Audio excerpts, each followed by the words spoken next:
Un homme en santé est un malade qui s'ignore. Cet adage est une parole qui éveille et attire l'attention de beaucoup de personnes, dans le but de les préparer également aux conséquences et aux difficultés que traversent des gens, que ce soit dans le noir, que ce soit en public. Quand j'appelle le noir, je parle en principe de ce qui se passe en sourdine en toi. À l'intérieur de toi, c'est une trilogie. Bienvenue à cette cours d'émission réservée à la minute de la nutrition et de la santé, qui ici est un moyen par lequel nous venons dénicher et exposer également les difficultés sanitaires et apporter des solutions au travers de la personne. Donc, je ne vais pas passer sans toutefois pouvoir le saluer. Bonsoir pour ça. Bonsoir. Et bienvenue à cette grande émission. Merci. Comment allez-vous? Ben, Dieu fait grâce, tout va bien. Gloire à Dieu. Mais si vous avez la bonne huile là. Ah oui, ben, on essaie de prendre soin de soi parce que le corps étant trop rancunier, et on veille sur son alimentation, on essaie d'être actif, on a le temps pour se reposer également, il faut de l'équilibre. Mais tellement vous êtes bien en santé, ça veut dire que le fait pour vous de prendre soin de quelqu'un, ça vous rassure, vous vous sentez dans vos éléments? Ah oui, mais bien sûr, parce qu'en fait, on communique ce qu'on vit et ce qu'on fait. Oui. C'est ça en fait qui donne même la vie à la chose. Parce que je ne peux pas être diététicien, nutritionniste, sexologue ou clinicien et ne pas appliquer cela moi-même. Oui, effectivement. Donc le fait que j'applique, ça me donne plus de pouvoir à mieux communiquer parce que c'est des choses qu'on a pu expérimenter. Ça veut dire que vous devenez le reflet de la solution désirée. Exactement. C'est un peu ça en fait l'approche. Ok, merci beaucoup. Aujourd'hui, nous allons parler de quelque chose de très important qui met la société, le diabète et la sexualité. Exactement. D'abord, je pense que c'est un thème vraiment d'actualité parce que beaucoup de diabétiques aujourd'hui ont des problèmes, Oui. voilà, à être épanouis sexuellement. Pourquoi? Parce que le diabète lui-même, c'est quoi? Le diabète est une maladie métabolique qui est due à un taux élevé de glucose ou bien de glycémie élevée ou bien un taux de sucre élevé dans le sang, mais ce taux-là qui persiste dans le sang. Donc, c'est-à-dire que lorsque on prend la glycémie d'une personne et que cette glycémie-là dépasse déjà 1,26 grammes par litre, ça veut dire que là, mon ami, il faut faire attention, ça veut dire que là, tu es maintenant à la porte du diabète. Ok, merci pour ça. Nous sommes déjà ancrés dans l'émission, Ouais. mais avant de continuer, nous allons prendre cette transition et nous retrouver juste après. À tout de suite.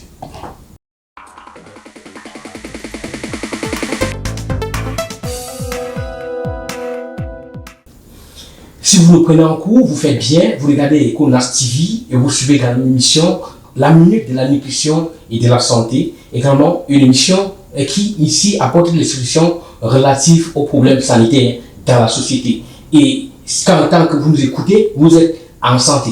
Tant que vous nous regardez, vous êtes satisfait et vous êtes garanti également de toutes sortes de problèmes sanitaires. Pourquoi? Parce que le professeur avec qui nous sommes sur le plateau est une personne qui a toutes les solutions. Dans le cadre de la CONAS, tout ce qui concerne la santé, au niveau africain, c'est lui le responsable. Et par ailleurs, en dehors de ça, et je vais laisser l'occasion au professeur lui-même de se présenter également pour présenter qui il est, afin que vous sachiez de qui provient également toutes les solutions. Merci pour ça. Alors, merci beaucoup. Alors, c'est le professeur Ouroupou Mbambaye Jacques, voilà, commandant de Monori et directeur Afrique des programmes nutrition santé de CONAS Chaplin.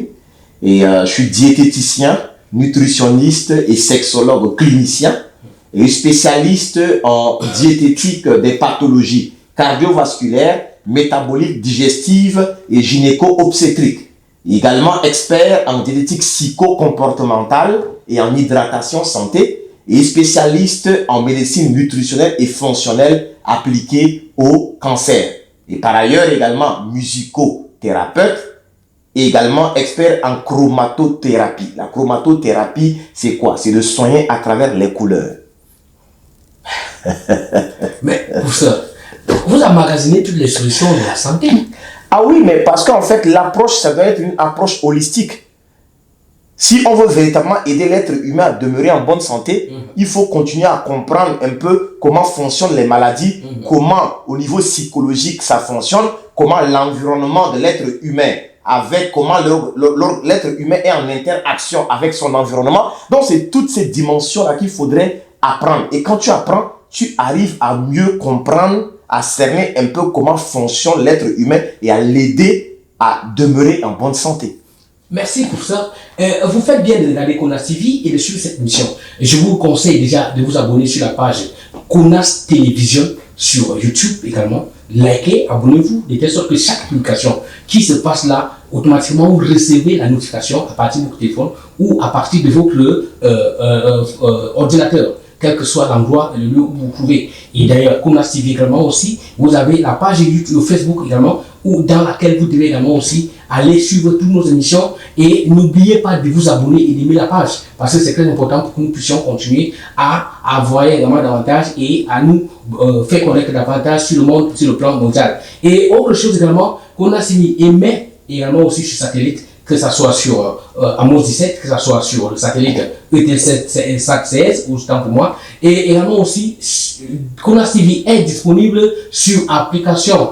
Actuellement, nous sommes regardés partout, et j'ai dit d'ailleurs à mon collègue Valérie Camden qui se trouve du côté du Canada, qui me regarde également actuellement, que ce soit également ceux-là qui sont du côté de la France, que ce soit ceux qui sont du côté des États-Unis, sans toutefois oublier ceux qui sont du côté de l'Asie, que ce soit du côté également de la Russie. Ils nous regardent et nous écoutent parfaitement parce que nous sommes disponibles désormais sur l'application Suecom TV, disponible sur Play Store et sur Apple Store. Il suffit seulement, vous suffit seulement de télécharger cette application et après avoir fait vos enregistrements, vous allez voir dans le blog Gospel, également TV, des télévisions Gospel, vous allez voir Konas TV et directement à partir de votre téléphone, vous pouvez nous suivre en direct. Je ne parle pas ici des choses postées par Facebook ou bien sur Facebook ou bien sur YouTube. J'ai dit de la télévision elle-même courante qui est en train de passer en direct. Ça veut dire qu'instantanément, comme l'émission est en train de passer là, quand elle passe à la télé, vous êtes en train de suivre ça instantanément. Que le Seigneur vous bénisse, que la main de Dieu soit sur vous.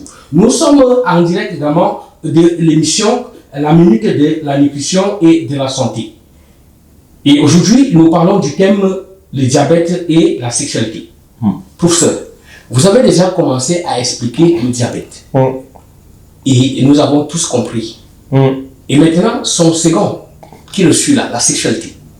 Comment expliquez-vous la sexualité? Ah oui, mais parce que, vous savez, lorsqu'il y a un désordre au niveau métabolique, lorsque le taux du sucre dans le sang est très élevé ou bien très instable, à la longue, ça peut créer un problème, par exemple, sur quoi? Sur la performance sexuelle. Ça veut dire que, par exemple, lorsque ton taux de sucre reste très élevé dans ton sang, ça peut fatiguer les micro-veines au niveau, par exemple, du pénis et ça peut faire à ce que tu peux ne plus bander, tu peux ne plus avoir de l'érection, simplement parce que ton taux de sucre reste très élevé au niveau de ton sang.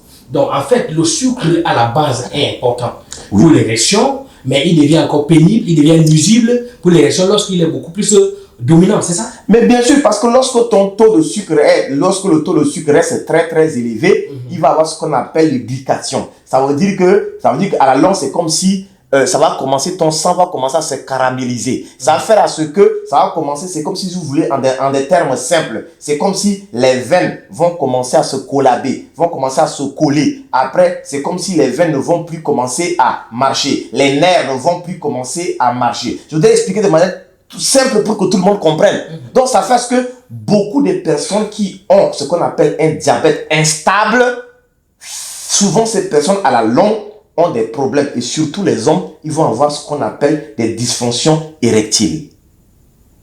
Tu comprends? Simplement à cause qu'ils ne sont pas arrivés à stabiliser la glycémie. Ok. Bon, maintenant, par quoi est-ce que le diabète est causé? Il est dû à quoi? Alors, déjà, il y a différents types de diabète. Oui. Mais ce qu'aujourd'hui, les gens développent plus, c'est le diabète du type 2. Et le diabète du type 2, on l'appelle également le diabète de l'adulte, ou bien on l'appelle également le diabète non insulinodépendant. Ça veut dire que la personne ne dépend pas forcément de l'insuline. Il n'est pas obligé forcément de prendre de l'insuline. Il y a des personnes qui ne prennent pas de l'insuline, mais ils sont diabétiques quand même. Et donc, c'est causé par quoi? Le diabète de type 2 peut être causé par notre alimentation et notre style de vie.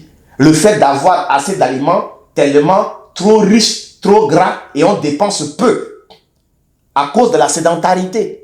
On ne bouge pas assez, mais on aime toujours manger beaucoup d'apports énergétiques. Aujourd'hui, vous allez voir le matin, ils mangent beaucoup au petit déjeuner, ils mangent beaucoup au déjeuner, ils mangent beaucoup au dîner. Ou bien il y a des personnes, ils ne mangent pas le matin, ils ne mangent pas à midi. Maintenant, c'est le soir, c'est un championnat alimentaire. Et ce qu'ils mangent le soir, il apporte une quantité énormissime des apports glucidiques. Donc, quand c'est comme ça, à la longue... Il a en train de compenser ce qu'il n'a plus mangé. Malheureusement, tout ce qu'on mange le matin, on le brûle dans la journée. Et tout ce qu'on mange le soir, le plus souvent, on le stocke.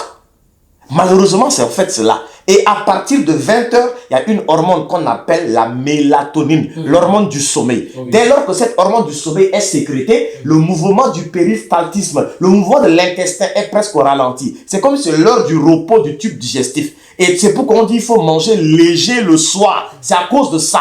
Alors que toi, c'est à 20 h.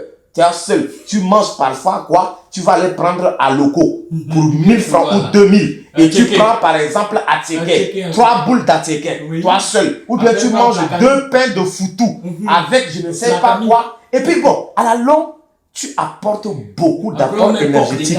Oui. Et tu ne manges pas seulement comme ça une seule fois. Pendant des semaines, des mois. Le corps est trop rancunier. Il supporte. Arrivé à un certain niveau, tu vas faire la glycémie, ils vont dire, il y a un petit problème, fais attention. Mais tu n'écoutes pas les signaux que le corps envoie. Après, maintenant, ils vont doser ton sang, faire ce qu'on appelle l'hémoglobine glyquée. L'hémoglobine glyquée, c'est quoi? C'est la moyenne de la glycémie sur 3 mois. Ça permet de mieux savoir est-ce que ton taux de sucre est vraiment stable dans ton sang. Donc, quand on fait ça, il peut se rendre compte que ça dépasse 7%. Mon ami, tu es diabétique. Donc, c'est des maladies silencieuses qui prennent le temps avant de s'installer. Ça peut durer 5 ans, 10 ans, 15 ans. C'est pourquoi lorsque tu es dans la phase de pré-diabète, fais attention de ne pas totalement basculer vers le diabète. Mais pour ça, avec tout ce que vous dites, ça veut dire que tout le monde entier est diabétique? En fait, ce n'est pas que tout le monde est diabétique, mais il y a beaucoup de pré-diabétiques qui s'ignorent. Parce que lorsque tu es dans la phase de pré-diabète, on peut encore rapidement te faire sortir de là. Mais lorsque tu es maintenant diabétique, là c'est difficile. Ah ok, je comprends. C'est là le problème. C'est pourquoi il y a ce qu'on appelle les bilans de prévention. Ok. Ça veut dire qu'il y a les gens, par exemple, l'hémoglobine glyquée dont j'ai parlé. Logiquement, on doit faire un minimum 2 fois dans l'année. Que tu sois diabétique ou pas. Mais les gens ne le font pas. Les gens attendent, c'est lorsqu'il a tellement mal à la tête, mais c'est lorsqu'il a palu, il a typhoïde. Là, il court pour aller à l'hôpital.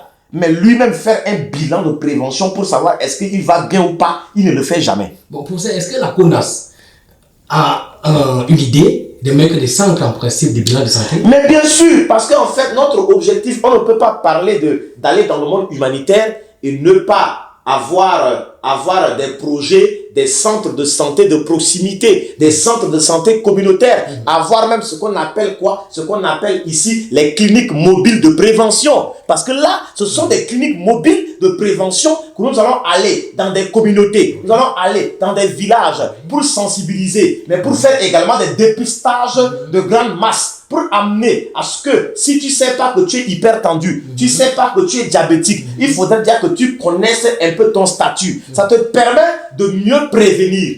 Tout cela sont des activités et des projets que nous allons les déployer dans les mois à venir au niveau du département Afrique des programmes de nutrition santé.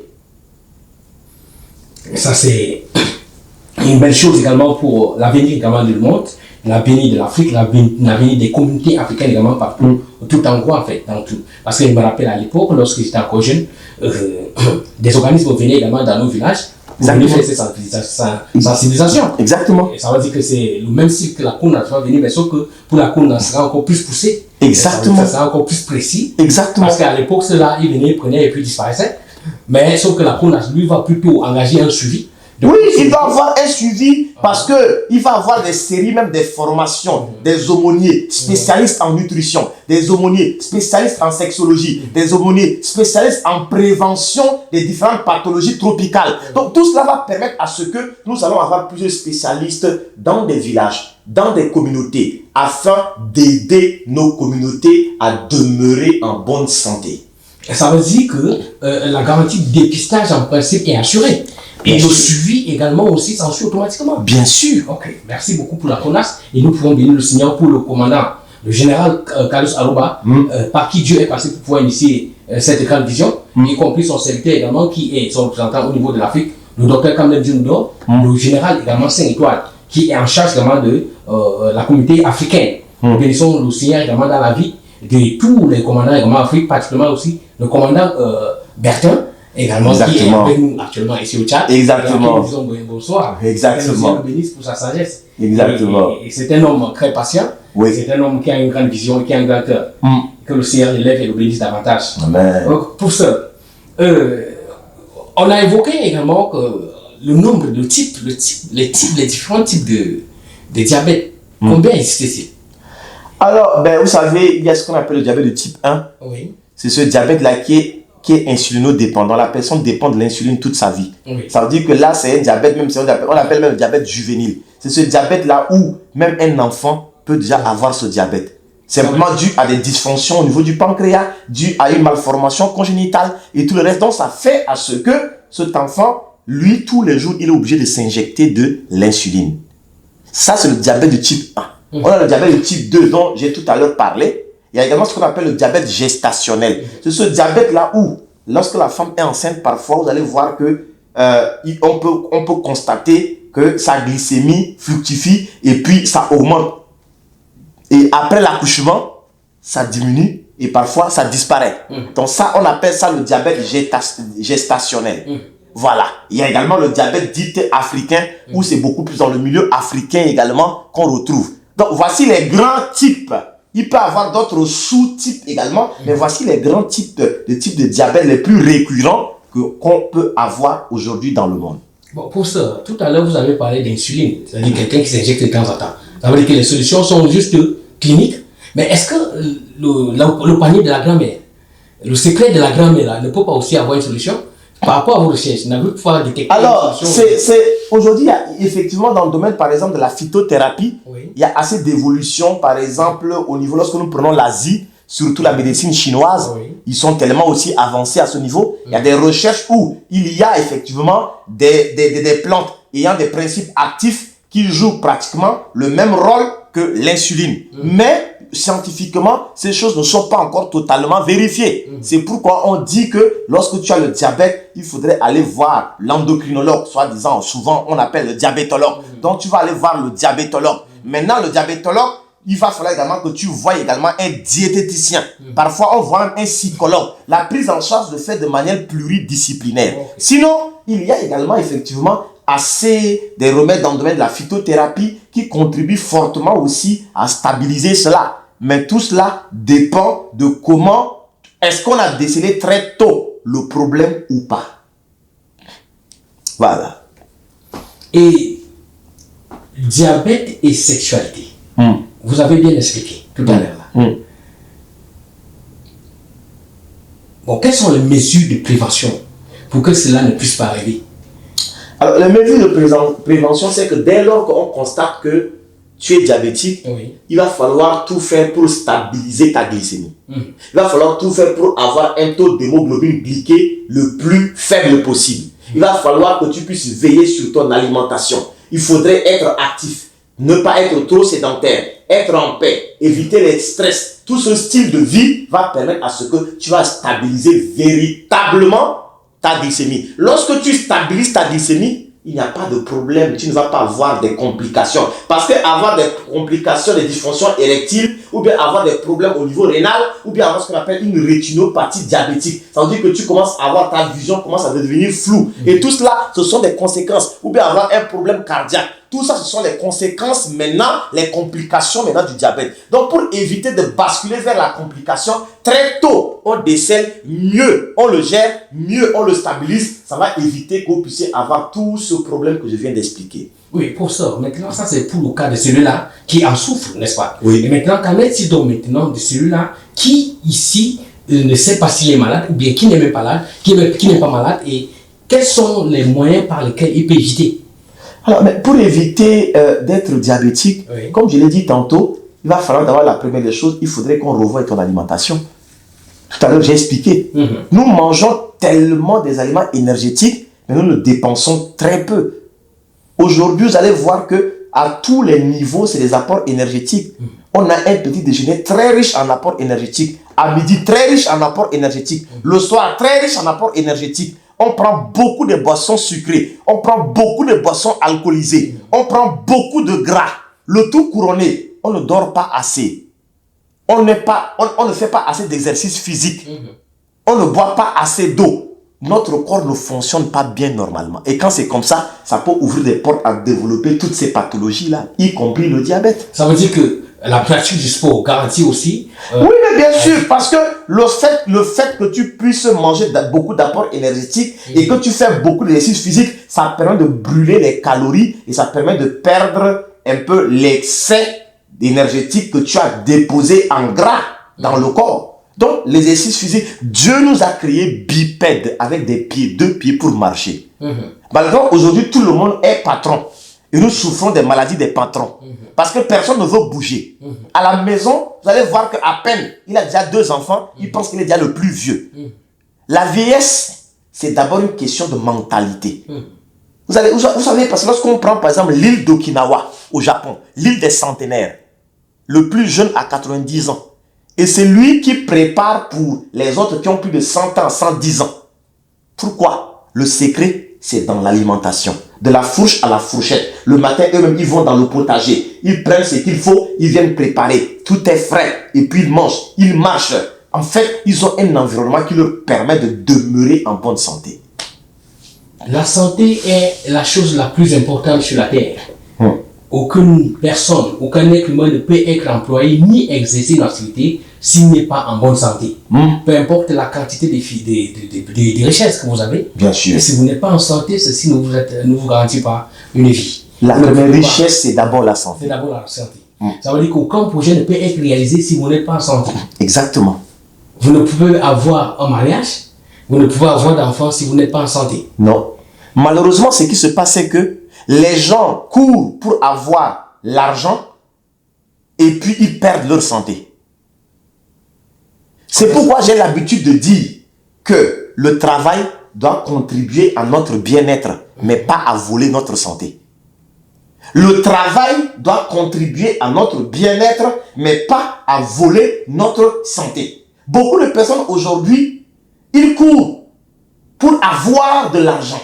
Mais lorsqu'ils ont cet argent, ils n'ont pas la santé. Donc, ils sont obligés d'être entre la pharmacie et l'hôpital tout le temps. Et ils ne jouissent même pas de ce peu qu'ils ont là. Mais pour ça, il y a la pression familiale, sans compter les charges. Mais le problème qui se pose, c'est que même s'il y a la pression, il faut créer de l'équilibre. Je peux prendre 1 jour de repos. Je peux prendre 2 jours de repos. C'est de ça qu'il s'agit. Le problème qui se pose, c'est que nous ne nous reposons pas. Même Jésus s'est reposé. Oui, effectivement. Mais le problème qui se pose, c'est que les gens veulent tout spiritualiser, pensant comme si, parce qu'on est chrétien, parce qu'on connaît Dieu. Écoutez, tu peux même parler en langue, mais si tu ne respectes pas le principe divin, comment le corps fonctionne, tu vas tomber malade. Mais la Bible dit que celui-là qui détruira mon corps, je le détruirai. Celui-là qui détruira mon temple. Exactement. Donc nous avons une responsabilité spirituelle, mais également physique, d'entretenir ce corps-là. Mais beaucoup de personnes détruisent leur propre corps. On programme des maladies. La Bible ne nous encourage pas de malmener le corps, mais au contraire de bien le garder. Exactement. Parce qu'il va servir à l'accomplissement d'une destinée que Dieu vous a attribuée. Exactement. Donc, mais mon problème au niveau déjà des efforts humains que certains font en échange également de leur santé, sans qu'ils se rendent compte, parce qu'en se lançant dans ces travaux, imaginez-vous une femme qui, certainement, n'ayant pas les moyens, mais a une pression familiale avec les enfants qui doivent manger, elle-même doit prendre soin d'elle-même, mais c'est le couple peut-être en train de trouver un travail quelque part où on va l'imposer de se lever très tôt le matin, exposé au froid, et elle doit également passer toute la journée peut-être dans l'eau, et le soir, elle doit rentrer également dans le froid, et elle vient préparer tous les enfants qui sont à la maison parce qu'elle ne peut pas dormir, elle a d'abord des temps pour dormir, déjà parce qu'elle doit se lever très tôt le matin. Pourquoi? Parce qu'il faut à tout prix que ses enfants survivent. Mais comment expliquer cette femme? Est-ce qu'elle peut vraiment planifier le repos dans sa situation? En fait, la question qui se pose, c'est quoi? Est-ce que je dois continuer à faire ce travail-là pendant toute ma vie? Si c'est juste pour 1 mois, 2 mois, 6 mois, parce que j'ai des objectifs à atteindre, je le fais de manière ponctuelle afin d'atteindre mon objectif. Mais si je dois vivre dans ça pendant 10 ans, je vous assure que le corps étant trop rancunier, et lorsque tu vas arriver au carrefour de vieillissement, ton corps va te faire subir tout ce que tu l'as fait subir. C'est pourquoi le corps est trop patient, mais trop rancunier. Il t'attend à le malmener, mais il t'attend au rond-point. Ça veut dire quoi? Il va te faire toi-même. C'est-à-dire que tu vas sentir les douleurs. C'est pourquoi Steve Jobs dit ceci. Vous pouvez employer quelqu'un à travailler pour vous. Vous pouvez employer quelqu'un à vous conduire. Mais vous ne pouvez pas employer quelqu'un à mourir pour vous, ou bien employer quelqu'un à vous remplacer lorsque vous êtes malade. Voilà ce que Steve Jobs dit. Oui. Ça veut dire quoi? Ça veut dire qu'aujourd'hui, les gens perdent leur santé en voulant chercher du travail. Maintenant, lorsqu'ils ont ce travail, ils n'ont plus la santé et ils ont de l'argent. Et cet argent-là, ils le reprennent encore pour se soigner. Bon, c'est tout un cycle infernal qui enlève notre joie, qui enlève notre paix. La personne ne peut pas se Il faut équilibrer sa vie. Même dans la Bible, il y a un temps pour toute chose. Il y a un temps pour travailler, il y a un temps pour se reposer. Les gens ne se reposent pas. Le corps crie qu'il est manqué de repos, mais on ne l'écoute pas. C'est ça en fait le problème. Notre corps ne fonctionne pas bien parce qu'on ne l'écoute pas. D'où l'importance du département sanitaire. Mais bien sûr, d'où l'importance de ce département, parce que aujourd'hui, lorsque tu ne fonctionnes pas bien, tu es seulement aigri. Tu es facilement irritable, on te salue, tu ne ris pas, tu es seulement tendu. Pourquoi? Parce que tu produis beaucoup de cortisol. Et quand c'est comme ça, à la longue, ça ouvre des portes à beaucoup de pathologies. Pourquoi? Parce que ton corps ne fonctionne pas bien. Il y a un temps pour se reposer. Et parfois, le repos même s'achète. Tu peux prendre ton argent, décider de quitter chez toi, aller quelque part, te reposer. Mais les gens ne se reposent pas. Ils pensent que c'est l'argent. Écoutez, vous pouvez avoir tous les milliards qu'il faut dans ce monde. Mais si vous n'avez pas la santé, vous n'allez même pas jouir de ce milliard-là. Effectivement, d'autres personnes vont manger. Et le jus de vos côtés, on va jouer au diable. Rassurez-vous, on va vraiment dépenser le jus de vos côtés. Malheureusement. Et certaines personnes vont rester même mourir avec. Malheureusement. Ok. Chers téléspectateurs, vous avez bien compris l'importance vraiment de la santé dans la vie d'un être humain. Il en vaut la peine d'être en santé pour mieux bénéficier et se réjouir, et surtout accomplir la destinée pour laquelle nous avons été créés. Parce que beaucoup en manquent et meurent par précipitation. Un mot également pour encourager tous ceux-là qui certainement sont soit en phase terminale du diabète, ou ceux-là qui ne savent pas qu'ils ont le diabète, mais qui certainement en ont, ou ceux-là également qui sont peut-être en phase primaire. Tout ça. Alors, moi, le mot que je voudrais dire à chacun, c'est que si tu es un diabétique, et que c'est un diabète qui est déséquilibré, ça veut dire que tu as une part de responsabilité. Ta part, c'est quoi? Ne confie pas ta santé au corps médical et ne sois pas un spectateur. Tu dois toi-même être acteur de ta santé. Tu dois revoir ton alimentation, ton style de vie. Comment tu t'organises pour dormir? Est-ce que tu as le temps qu'il faut pour te reposer? Est-ce que tu as le temps pour faire de l'exercice physique? Est-ce que tu es en paix psychologiquement? Parce que ce que les gens oublient, c'est que lorsque tu es perturbé psychologiquement, lorsque tu es souvent soumis à des épisodes de stress, ça contribue à produire beaucoup plus de l'insuline. Et donc, quand c'est comme ça, tu risques d'avoir également un problème. Lorsqu'il y a une hyper-insulinémie, ça peut créer encore des problèmes. C'est pourquoi la paix, la joie, le rire, l'amour, le repos sont des remèdes les plus souvent négligés. Et ces maladies, comme prendre le diabète, l'hypertension et autres, ne sont pas causées le plus souvent par un virus ni de bactéries. C'est causé par notre alimentation et notre style de vie. Nous devons également utiliser ces mêmes éléments-là pour stabiliser ces différentes pathologies. Chacun doit être acteur et artisan de sa santé. Parce que ta santé se trouve également dans ton assiette, dans ce que tu manges, mais ta santé passe aussi par l'équilibre du niveau psychologique, car la paix, c'est également la santé. Car la paix, c'est également la santé. C'est ici que s'achève notre émission de ce matin, de ce soir, donc moi, professeur. Merci beaucoup d'avoir assisté. Merci à vous. Vraiment, votre éloquence et votre façon d'expliquer les solutions relatives aux problèmes diabétiques nous ont vraiment édifiés. Merci. Et je voudrais également interpeller tout un chacun également de prendre ceci au sérieux en considération dans le but de mettre cela également en pratique. Et d'ailleurs, vous pouvez contacter les numéros qui sont au bas de vos petits écrans pour pouvoir prendre plus d'informations dans le cas où ceci, en principe, vous inquiète davantage. Et soit, si vous ne pouvez pas, vous pouvez aller directement vous rendre dans un hôpital de plus proche pour pouvoir s'assurer vraiment de vos situations sanitaires. Que le Seigneur vous bénisse et que la main de Dieu soit avec vous. Nous vous laissons accompagner de nos programmes. À plus tard. Shalom. Shalom.